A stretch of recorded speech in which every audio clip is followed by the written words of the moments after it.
Hello everyone, good morning all of you. Welcome to maths learning by Ranjeet sir पर आप सभी बच्चों का स्वागत है। आज हम बेसिकली सिखाने वाले क्वाड्रेटिक के बेसिकली एमसीक्यू जैसे बेस क्वेश्चन होते हैं वैसे सेम आजकल क्या है पेपर्स में प्यारे बच्चों आपके कुछ क्वेश्चन ऐसे आते हैं जो एक मार्क्स के होते हैं। 3 मार्क्स का क्वेश्चन आता है। यहाँ पे ध्यान से देखिए 3 क्वेश्चन हमने एक पैराग्राफ दिया गया, उस पैराग्राफ के बेस पर इस क्वेश्चन को हमें सॉल्व करना है। ध्यान से देखिएगा, उसकी थोड़ी सी हेल्प लेनी है। क्लियर है? तो ध्यान से देखिए कैसे क्वेश्चन सॉल्व करते हैं प्यारे बच्चों। यहाँ लिखा होगा कि चेनाब रेलवे ब्रिज है, ये द वर्ल्ड टॉलेस्ट जो है रेलवे ब्रिज माना गया इन जम्मू एंड कश्मीर में। सबसे ये बेसिकली जो है एक तरीके से वर्ल्ड टॉलेस्ट आपको बताया जाता है रेलवे ब्रिज माना जाता है चेनाब एंड रेलवे ब्रिज को। ठीक है, अब इसके साथ साथ ये कहा गया कि which is constructed on Chenab river. तो इसका जो कंस्ट्रक्शन हुआ चेनाब रिवर में हुआ, कैसा है? इससे कीजिए पैराबोलिक आर्क है। कैसा है? पैराबोलिक आर्क है। ठीक है ना, इस तरीके का कर्व जैसा शेप होगा पैराबोलिक। आप इस तरीके से देखो, यहाँ पे इस तरीके ये डाउनवर्ड वाला हो गया, ओपन रोड बनाते तो कुछ इस तरीके का शेप आता है पैराबोलिक। जब आपको पता है कि डिस्क्रिमिनेंट जो हमारा जैसे बेसिकली x² + bx + c = 0 दिया गया मेरे प्यारे बच्चों क्वाड्रेटिक इक्वेशन का, तो वहां पे जब हमारा x² का जो कोफिशिएंट a होता है वो ग्रेटर देन 0 मतलब पॉजिटिव वैल्यू होता है, तो हमारा ओपन अपवर्ड आता है पैराबोलिक। और ये इसी तरीके से यदि मान लीजिए सपोज x² का कोफिशिएंट डाउनवर्ड हो जाता है, तो उस पर्टिकुलर केस में क्या होता है, आपका हमारा जो पैराबोलिक है वो आपका डाउनवर्ड कर्व आ जाता है। क्लियर? जैसे भी मैंने बताया था, तो इस तरीके पैराबोलिक आर्च है।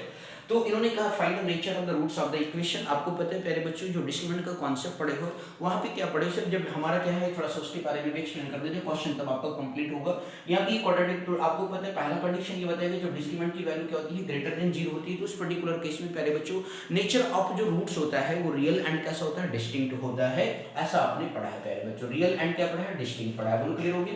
इसके बाद दूसरा कंडीशन आपने प्यारे बच्चों पढ़ा होगा कि जब हमारा डिस्क्रिमिनेंट इक्वल टू 0 हो जाता है तो उस पर्टिकुलर केस में हमारा जो नेचर ऑफ रूट्स होता है वो रियल एंड कैसा होता है प्यारे बच्चों, इक्वल होता है। क्लियर? तो इस तरीके से जो है आपका यहाँ पे नेचर कैसा हो गया, रियल एंड क्या आ गया प्यारे बच्चों, इक्वल हो गया। एंड तीसरा कंडीशन आपका ये हो गया कि जब हमारा बेसिकली डिस्क्रिमिनेंट की वैल्यू होती है वो लेस देन 0 होती है प्यारे बच्चों, तो उस पर्टिकुलर केस में हमारा नेचर ऑफ रूट्स क्या होता है, अनइक्वल हो जाता है। या इसी को कहते हैं प्यारे बच्चों इमेजिनरी भी कहते हैं, मतलब real roots are not real. Clear हो गया? तो इस तरीके से आप लिख सकते हैं यहाँ पे क्या, इमेजिनरी भी लिख सकते हैं प्यारे बच्चों। तो इस तरीके से ये आपका 3 कॉन्सेप्ट हम बेसिकली इनके हेल्प से ये तीनों क्वेश्चन बोलो अराइज भी ध्यान से समझिएगा। बोलो क्लियर हो गया? ये समझ में आ गया कॉन्सेप्ट? ठीक है, ब्रीफ नॉलेज आपको मिल गया। अब आगे क्वेश्चन करते हैं। लिखा find the nature of roots of the equation. सबसे पहले प्यारे बच्चों क्या करना, जो क्वाड्रेटिक इक्वेशन दिया होगा उसको आप स्टैंडर्ड फॉर्म से क्या करोगे, कंपेयर कर लोगे। ऑलवेज याद रखना स्टैंडर्ड फॉर्म यही होता है, इसके अलावा कुछ नहीं होता। क्लियर है कि नहीं? अब यहाँ पे x² का कोफिशिएंट क्या है, 5 है प्यारे बच्चों, वहां पे कितना है 5 मींस 5 आप लिख लेंगे।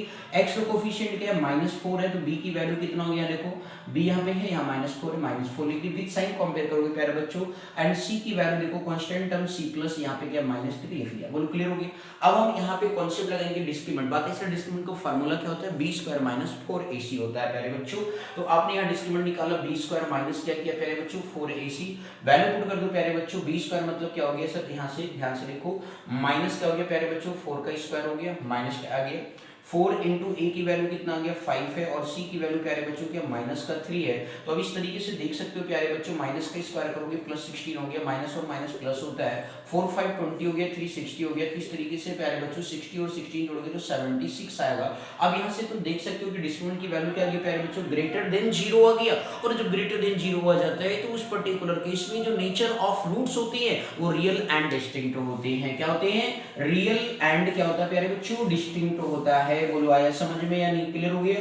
तो इस तरीके से जो है हमारे पास ये क्या आ गई प्यारे बच्चों, वैल्यूज आ गए। क्लियर है कि नहीं? कोई डाउट? ओके, नेक्स्ट अगेन बात करें तो क्वेश्चन 1 समझ में आ गया किस तरीके से ये क्वेश्चन आपको सॉल्व करना रहेगा। यहाँ पे इतना टिक नहीं लगाना प्यारे बच्चों, सॉल्यूशन देना होगा, ये 1 मार्क्स का रहता है। क्लियर? अगला देखते हैं, find the value of k। पहले समझ में आ गया प्यारे बच्चों? ओके, लिखा हुआ है find value of k in which the equation 3x² - 2x + 4 के बराबर 0 हैज इक्वल रूट्स। तो अब यहां देखो कंडीशन नंबर 2 लगने वाला है प्यारे बच्चों। ठीक है, d = 0, रियल एंड इक्वल का कांसेप्ट है। तो इस तरीके से जो है d बराबर क्या होता है, 0 होता है प्यारे बच्चों। दैट मींस b² - 4ac बराबर क्या हो जाएगा, 0। अब यहां पे कंपेयर कर लो प्यारे बच्चों, a का वैल्यू कितना हो गया 3, b का वैल्यू कितना हो गया -2, c बराबर कितना हो गया प्यारे बच्चों 4k है। क्या है, 4k है। क्लियर? अब इस तरीके से प्यारे बच्चों यहाँ पे सॉल्व करोगे, b की वैल्यू देखो कितना -2 का स्क्वायर हो गया, ध्यान से समझना। और इसके बाद जो डिस्क्रिमिनेंट की वैल्यू 0 की इक्वेट करके सॉल्व करेंगे, इसके बाद माइनस का 4 इंटू 3 इंटू क्या लिखेंगे 4 के लिखेंगे, बराबर क्या हो गया 0, माइनस के स्क्वायर का प्लस 4 हो गया और ये आपका माइनस से सारा उधर चले गए, 4 4 जा 16, 3 जा 48 होता है प्यारे बच्चों, 48 के आ गए। बोलो क्लियर है ना। हमने आप इसको इस तरीके से भी लिख सकते हो, एक लाइन और बढ़ा दो प्यारे बच्चों, तो 4 इज इक्वल टू कितना आ गया 48 के हो गया, तो के बराबर निकालोगे तो ये 48 मल्टीप्लाई तो 4 अपान कितना हो गया 48 हो गया, 4 1 जा 4, 4 का टेबल 12 बार पढ़ोगे प्यारे बच्चों तो 1/12 आएगा। मतलब इस कंडीशन पर जो है हमारा डिस्क्रिमिनेंट की वैल्यू क्या आएगी प्यारे बच्चों 0 आएगा, दैट मींस इक्वल रूट्स आएगा। बोलो क्लियर हो गया कि नहीं। तो इस तरीके से क्वेश्चन नंबर 2 की क्या करनी थी प्यारे बच्चों सॉल्विंग करनी थी।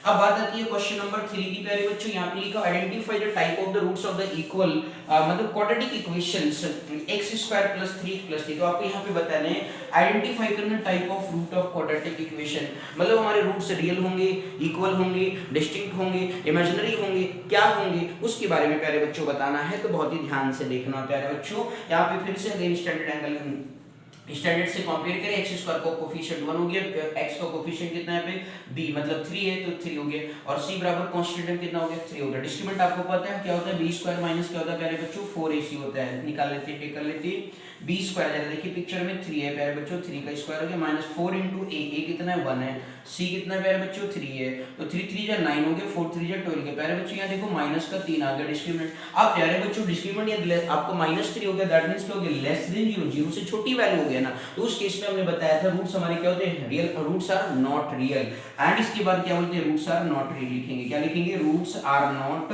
रियल। बात इतना क्या बोलती है सर, इसको आगे चल के प्यारे बच्चों पढ़ोगे इमेजिनरी, क्या पढ़ोगे इमेजिनरी रूट्स। बोलो आया समझ में या नहीं, कोई डाउट आगे समझ में अच्छे से। तो ये कुछ इंपॉर्टेंट क्वेश्चन थे क्वाड्रेटिक पर बेस पे प्यारे बच्चों। ये आप पहली बार चैनल पर प्यारे बच्चों मींस आ रहे हो, विजिट कर रहे हो, तो चैनल को जरूर अच्छे से सपोर्ट करो मेरे भाई, जिससे कि आपको day by day regular video मिल सके और आप अच्छे से बेसिकली पढ़ सके और अच्छे से समझ सके, और maths learning by Ranjeet sir आपको रोज डेली डे बाय डे आपकी हेल्प कर सके। ओके, और बोर्ड आपके नजदीक है, आप पढ़ने लगो मेरे प्यारे बच्चों, ये बात याद रख लो, क्योंकि पढ़ने में ही आपके मार्क्स बनने वाले हैं, वहां कोई पड़ोसी आपका नहीं लिखने वाला है। तो इसलिए प्यारे बच्चों अच्छे से वेल मेंटेन करके तैयारी करो। Maths learning by Ranjeet sir को जरूर लाइक सब्सक्राइब करो, जिससे कि आपको फ्री ऑफ कॉस्ट हर एक क्वेश्चन मतलब एक एक कॉन्सेप्ट आपको जो पेपर के पॉइंट ऑफ व्यू से इंपॉर्टेंट है वो सारा आपको मिलता रहेगा डे बाय डे बेस पे। आपको हमारा वीडियो इवनिंग में अपलोड होता है एनी टाइम, ठीक है, कभी 4 o'clock पे 5 या इसके बाद 7, तो ये 3-4 टाइमिंग है जिस पर हम अपलोड करते हैं। ओके, तो thank you so much for watching this my video, thank you.